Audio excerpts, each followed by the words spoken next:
जय हिंद दोस्तों, सैनिक समाचारों में आपका हार्दिक स्वागत है। सबसे पहले बात करूंगा दोस्तों हेडलाइंस की। जेएसयू जवानों को कैंटीन में A to Z क्या है सुविधा और क्या है आपका अधिकार, और 8वें वेतन आयोग पर हड़ताल की धमकी 10 मार्च को आया पत्र के मांगे होंगी मंजूर। हाँ जी दोस्तों, इसके साथ मैं बात करूंगा एक लेफ्टिनेंट कर्नल के साथ 61 लाख की ठगी, तो दोस्तों बच के रहना है। और राजनीति में बड़ा बदलाव, मोदी की गुगली, कई राज्यपाल बदले और बात कुछ बदलने वाला है। और एक सुखोई हमारा लड़ाकू विमान दुर्घटनाग्रस्त, पायलट का अता पता नहीं। अब कह रहे हैं ट्रंप दुनिया का बेताज बादशाह, यानी बिल्कुल मैं दुनिया का बादशाह हूं। फिर हम जगत गुरु किस बात के हैं दोस्तों, इसके ऊपर भी आज बात करूंगा कि बहुत से लोग छाती पीट रहे हैं, उन्हें ईरान भेज दिया जाए ताकि वहां जाकर वो ट्रंप से लड़ाई लड़े। सारी बातें करूंगा। सबसे पहले मैं बात करूंगा जो कि वेलफेयर के मुद्दे हैं कि आखिर सीएसडी कैंटीन में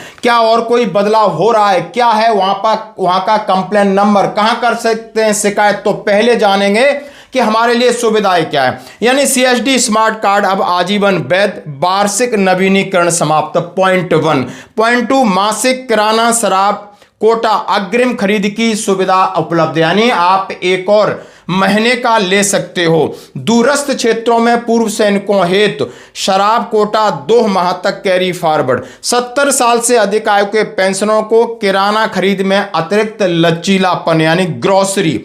4 पहिया वाहन खरीदी की सीमा बढ़ी, अधिकारियों को 20 लाख, जेसीओ को 10 लाख और जवान को 8 लाख। और ये भेदभाव है, कोटा नहीं चलेगा। लोग कह रहे हैं अब को हम रिटायर्ड हो गए, हमारे पास पैसा है या नहीं है, लेकिन यहां समानता दिखानी चाहिए।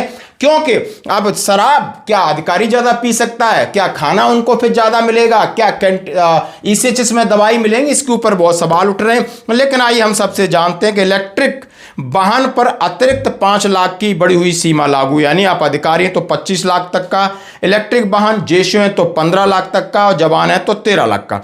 जेसीओ को जीवन काल में 5 और ओआर को 4 कार खरीदने की अनुमति, यानी आप जेसीओ हैं तो 5, या चाहे आप सेवा में और सेवानिवृत्त दोनों को गिना जाएगा। कार खरीद के बीच न्यूनतम अंतराल 8 साल का, पहला खरीदी है और फर्स्ट कार होगी वो 5 साल सर्विस के बाद हो सकती है, यानी आप सर्विस में है तो।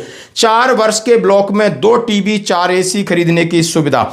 अन्य एफडी1 वस्तुएं 2 पहिया, फ्रिज, वॉशिंग मशीन, लैपटॉप हर 4 वर्ष में एक। वीर नारियों, युद्ध हताहतों के परिजनों को निःशुल्क स्मार्ट कार्ड। विधवा एनओके की मृतक की प्रयुक्ति पर कोटे का लाभ। सीएसडी ऑनलाइन पोर्टल से घर बैठे ऑर्डर और चयनित शहरों में डिलीवरी। टोल फ्री नंबर 1800-103-1777, त्वरित सहायता उपलब्ध कराएं।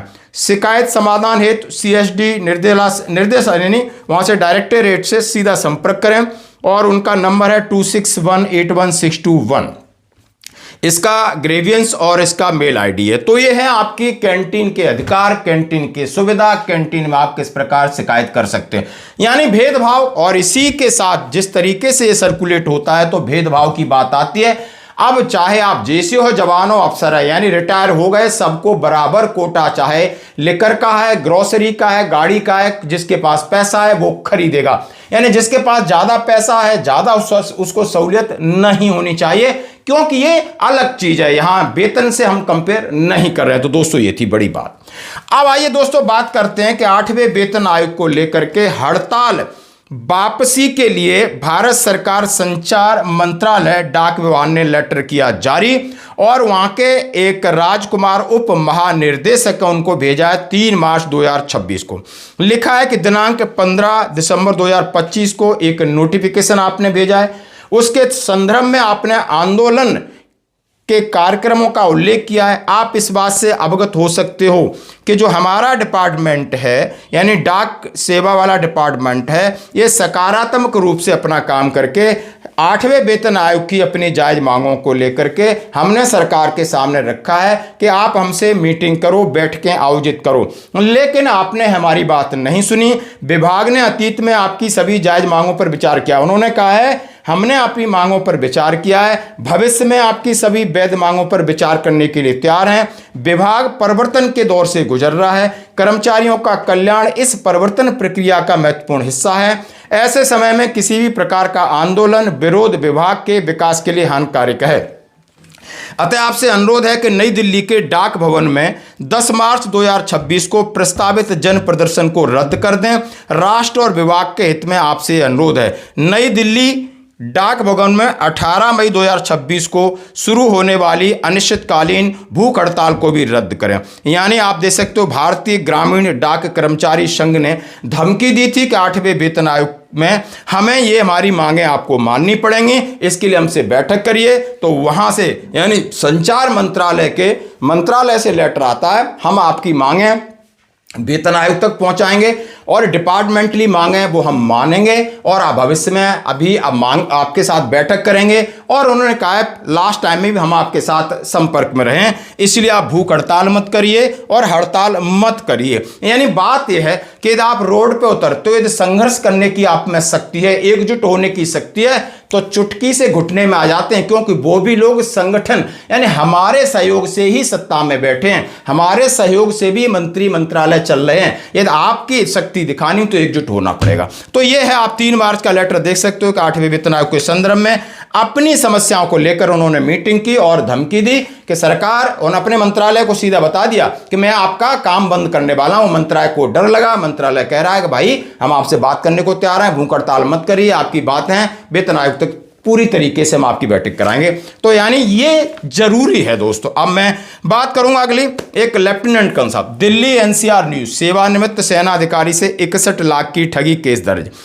सेक्टर 4 AWO गुरजिंदर सिंह बिहार में फ्लैट बेचने के नाम पर एक लेफ्टिनेंट कर्नल से करीब 61 लाख रुपए की ठगी का मामला सामने आया। कोर्ट के आदेश पर बीटा 2 कोतवाली में FIR दर्ज की गई है और वहां पर लेफ्टिनेंट कर्नल के पद से रिटायर्ड होने वाले नवंबर 2023 में उनकी मुलाकात एक रियल एस्टेट कारोबारी राजू शर्मा से हुई। ग्रेटर नोएडा में फ्लैट के लिए उसने उनकी मुलाकात समीना से कराई, फिर डिम्पल से कराई, फिर उन्होंने 1.5 करोड़ का सौदा तय हुआ। उन्होंने एडवांस में इतने पैसे दिए और बाद में न रजिस्ट्री कराई न पैसे लौटाए और टाटा बाय बाय। ये ऐसा ही होता है और फौजी बड़े सॉफ्ट टारगेट मिलते हैं। यानी ये खबर इनके लिए नहीं है, ये खबर हम सब के लिए है। जब आप रिटायर्ड होके आते हो या आप कोई चीज खरीदना चाहते हो या किसी से किसी तरीका व्यापार करना चाहते हो तो झटका तो आपको लगेगा ही लगेगा, क्योंकि आप हमारे पास जानकारी नहीं होती है, लोगों को समझने की जानकारी नहीं है। बहुत जानकारी है लेकिन सामने वाला इतना मीठा होके बोल रहा है, सामने वाला किस तरह बोल रहा है वो आप देख सकते हो। मैं लखनऊ में, आपने देखा होगा 4 दिन पहले वीडियो डाला था कि एक ब्रोकर, एक रियल एस्टेट वाला फ्लैट दिखाने जाता है हमारी किसी अधिकारी की वाइफ को और जाके छेड़खानी कर देता है, लेकिन वो शेरनी की तरह गर्जी, फौजी की तरह गर्जी, उनको कान पकड़ के माथा टिकवा दिया था। और ये इसीलिए हमें ताकतवर होना पड़ेगा, समझना होगा। तो दोस्तों इसके ऊपर क्या है आपकी प्रतिक्रिया? अब मैं बात करूंगा, सबसे पहले बात करूंगा, सुखोई आपका दुर्घटनाग्रस्त हो जाता है। वायुसेना का एक सुखोई लड़ाकू विमान जोराहट से एयरबेस से उसने उड़ान भरी और शाम को 7:42 पर उसका संपर्क खत्म हो जाता है। उसके बाद ओवरड्यू घोषित किया जाता है और ये कहा जा रहा है कि ये कहीं जंगलों में ये ब्लास्ट हुआ है, उसकी आवाज़ सुनाई दी है। जैसे ओंगलोंग जिले के चौकीहोला थाना क्षेत्र के इलाके में पहाड़ी में 7:45 बजे धमाका हुआ है, लेकिन दोस्तों पायलट का था पता नहीं, भगवान करे वो सुरक्षित हो, हम ऐसी उम्मीद करते हैं। अब आइए थोड़ा राजनीति पर बात करते हैं कि राजनीति में बड़ा बदलाव हुआ है। यानी कल का दिन बड़ा फेरबदल, कई राज्यपाल महोदयों का बदलाव हुआ और आप देख सकते हो नीतीश कुमार जी जो बिहार राजनीति की या देश की राजनीति की धुरी बने हुए थे, धुरी पिवट बने हुए थे और पिछले लगभग 19 से 20 सालों तक मुख्यमंत्री 10 बार उन्होंने शपथ लिए। कल उन्होंने राज्यसभा में अपना नॉमिनेशन किया, यानी वो बिहार की राजनीति छोड़कर राज्यसभा में आ रहे हैं। अब आगे क्या होगा आप देख सकते हो, ये मोदी जी की राजनीति है, इसमें कहना कुछ भी मुश्किल है, आप समझ सकते हो। अब वहां पर बीजेपी का सीएम बनेगा या नीतीश कुमार जी की पार्टी का बनेगा या उनका बेटा वाइस चीफ मिनिस्टर बनेगा तो ये कहीं ना कहीं कुछ सौदेबाजी चल रही है। यानी सबसे पहले अपना भला, अपनी सीट पक्की, उसके बाद जनता तो वही रहेगी, कुर्सी वही रहेगी, ये लोग बदलते रहेंगे। अब इसके साथ सीधी सीधी भारत के राष्ट्रपति ने पश्चिम बंगाल के राज्यपाल डॉक्टर सीवी आनंद बोस का इस्तीफा स्वीकार किया और उनकी जगह पर नए राज्यपाल हुए। हिमाचल प्रदेश के राज्यपाल शिव प्रताप शुक्ला को तेलंगाना का राज्यपाल नियुक्त किया। तेलंगाना के राज्यपाल श्री विष्णुदेव वर्मा को महाराष्ट्र का राज्यपाल नियुक्त कर दिया। श्री नंदकिशोर यादव को नागालैंड का राज्यपाल नियुक्त किया। लेफ्टिनेंट जनरल सैयद अता हसैन को बिहार का राज्यपाल नियुक्त कर दिया। तमिलनाडु के राज्यपाल BR रवि को पश्चिम बंगाल का राज्यपाल बना दिया। केरल के राज्यपाल श्री राजेंद्र विश्वनाथ अलंकर तमिलनाडु के राज्यपाल कार्यों का निर्वहन करेंगे। लद्दाख के उपराज्यपाल श्री कविंद्र गुप्ता को हिमाचल का राज्यपाल बना दिया। दिल्ली के उपराज्यपाल श्री विनय कुमार सक्सेना को लद्दाख का उपराज्यपाल नियुक्त किया गया। श्री तरनजीत सिंह संधू को दिल्ली का उपराज्यपाल नियुक्त किया गया। यानी आप देख सकते हो कल का दिन कितना बड़ा फेर बदल रहा राजनीति का। अब मैं बात करूंगा बपौती का, जरूरी भी है। अब इस देश में ऐसे लगने लगा है, हर कोई ये कहता है कि मैं ही सब कुछ हूं। जैसे कि ट्रंप है, वो दुनिया में ये कह रहा है कि भाई मैं ही ताकतवर हूं, मेरे ही हिसाब से ये दुनिया चलेगी। यानी दुनिया, देश नहीं, सारे देश हमारे हिसाब से चलेंगे। अब ये ट्रंप साहब को ने अपने कोट पर अपने आप बिल्ला लगा लिया थानेदार का, और एक हाथ में सोटा ले लिया, बोले हम अब थानेदार हैं इस दुनिया के, कि हे प्रभु अब आप ही दुनिया के कर्ता धर्ता हैं। अब ना इसकी कोई ताजपोशी हुई है, ना इसको किसी ने मुकुट पहना है, लेकिन ये बेताज बादशाह डिक्टेटर है और अपना डर दिखा दिखा के और इस तरीके की आग इस दुनिया में लगा रखी कि लोग अपना अपना ढूंढ रहे हैं कि हम क्या स्टेटमेंट दें, क्या नहीं दें। और ये एपिसोड होता है, आप समझ सकते हो कि ईरान के ऊपर हमला होता है। अब ईरान के ऊपर हमला होता है, करता है अमेरिका, करवाता है इजराइल से, बर्बाद होता है ईरान। अब ईरान होता है, अब ईरान समझ सकते हो कितने मुस्लिम कंट्री से आह्वान करता है, वो उल्टा मुस्लिम कंट्रियों के ऊपर एयर अटैक कर रहे हैं। अब यहां पर बहुत सारी चीजें होती हैं, वो अपनी मनमानी कर रहा है और हर जगह उसने तबाही मचा रखी है।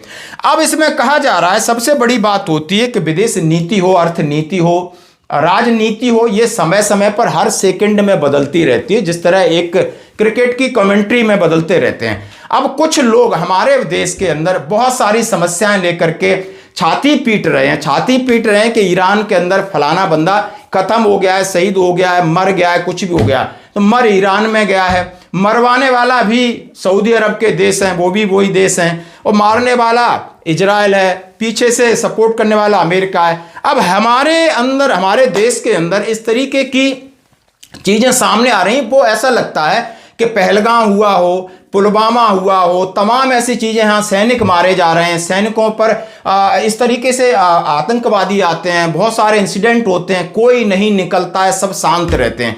अब ये श्रीमान जी हैं, कोई भी हो, हमारे कोई अपने रिश्तेदार नहीं है, ये डिप्लोमेसी चल रहा है, दुनिया में चलता रहेगा, लेकिन यहाँ दर्द इतना क्यों? लोग छाती पीट पीट के कह रहे हैं कि भाई जो नई के मारे जाने पर भारत शोक क्यों नहीं जता रहा है, ये मुद्दा श्रीमती सोनिया गांधी ने उठाया, और इससे पहले उन्होंने दो ही मुद्दे उठाए हाल फिलहाल में, एक गाजा का उठाया था और एक यहाँ का। नहीं मारे गए अमेरिका और इजराइल की चपेट में आकर। मुस्लिम देशों 57 देश है दुनिया में, उसमें 56 अपनी अपनी ढपली, अपना अपना राग बजा रहे, कोई ईरान के साथ नहीं खड़ा ना।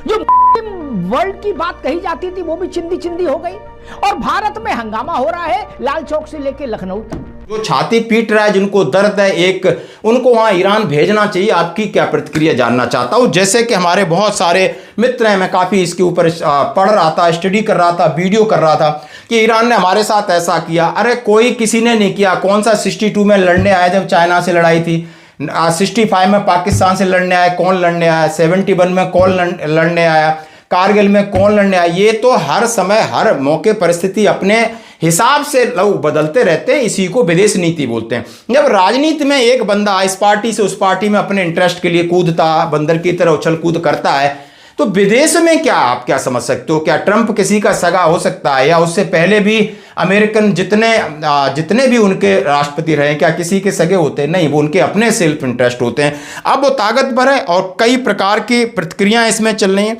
मानवता के नाम पे कोई सपोर्ट नहीं कर रहा है। मुस्लिम देश मुस्लिम होने के नाते सपोर्ट कर रहे हैं, और बाकियों से समर्थन जुटाने के लिए उनको कह रहे हैं कि ये मानवता है। मानवता तो वहां भी थी जो कश्मीर के पहलगाम दिया गया। मानवता 7 अक्टूबर को भी थी जब इजराइल में घुस के 1200 लोगों को दिया गया, जिसमें बच्चे थे, महिलाएं थे, जिनके पास कोई। हमारे देश के प्रधानमंत्री अब सब कोई कह रहा है कि हिंदुस्तान का क्या रुख होना चाहिए। भाई हिंदुस्तान का रुख होना चाहिए, वो तो दिख रहा है। अब क्या चाहते हैं कि सेना भेज दें मोदी जी। अब जिसको ज़्यादा दर्द है तो वो खुद चले जाए, उनको एक व्यवस्था करा दी जाए, ईरान में पहुंचा दिया जाए। पीएम ने कहा सैन्य संघर्ष समाधान नहीं, भारत ने खामनेई की मौत पर दुख जता दिया कि भाई बंदा मर गया, हमें बड़ा दुख है, और कहा है कि सैन्य समाधान नहीं है, बातचीत करिए। यानी जब ट्रंप हमारी और पाकिस्तान की बातचीत करा सकता है तो खुद भी तो बातचीत की पहल कर सकता है, वो क्यों ठोकने में लगा है। यानी पीएम नरेंद्र मोदी जी ने गुरुवार को कहा भारत कानून, शासन, संवाद और कूटनीति में विश्वास रखता है, कोई भी समस्या केवल सैन्य संघर्ष के जरिए हल नहीं हो सकती।